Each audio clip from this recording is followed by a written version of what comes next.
প্রাচীন সভ্যতা ইরানের চেহরাবাদ লবণ খনির গভীরে চাপা পড়েছিল এক ভয়াবহ আবিষ্কার, সম্পূর্ণ সংরক্ষিত একটি মানবদেহ, যা এখন পরিচিত লবণ মানুষ নামে। প্রায় 1700 বছর আগের এই দেহটি লবণের স্তরে ঘেরা থাকায় অবিশ্বাস্যভাবে অক্ষত রয়ে গেছে।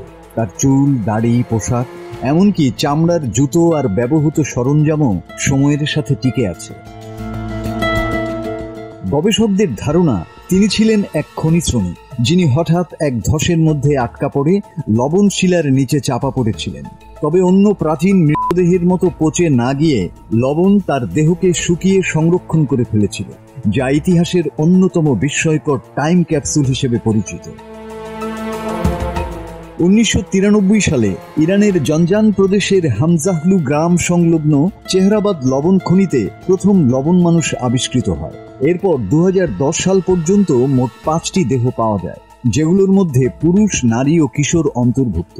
এই দেহগুলো প্রায় 1700 থেকে 10,000 বছরের পুরনো বলে ধারণা করা হয়।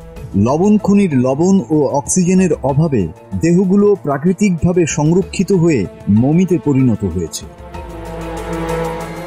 শুধু মানব দেহই নয়, লবণ খনিতে আবিষ্কৃত হয়েছে লোহার ছুরি, চামড়ার বুট, সিলভারের সুই, উলন কাপড়ের টুকরো, মাটির পাত্র, দড়ি, কাঠের পেশন পাথর, আখরোটের মতো বিভিন্ন প্রাচীন বস্তু, যা প্রাচীন মানুষের দৈনন্দিন জীবনযাত্রা ও সংস্কৃতি সম্পর্কে মূল্যবান তথ্য প্রদান করে। গবেষণায় দেখা গেছে লবণ মানুষদের অধিকাংশের মৃত্যু খনিধসের কারণে হয়েছে। তাদের দেহে, মাথা ও চোখের আশপাশে আঘাতের চিহ্ন পাওয়া গেছে, যা দুর্ঘটনার ইঙ্গিত দেয়। একটি লবণ মানুষের অন্ত্রে টোনিয়া বা পরজীবীর ডিম পাওয়া গেছে, যা প্রমাণ করে যে তারা কাঁচা বা আধা কাঁচা মাংস খেত। কেবলমাত্র একটি কঙ্কাল নয়, এই লবণ মানুষ আসলে ইতিহাসের জমাট বাঁধা এক মুহূর্ত।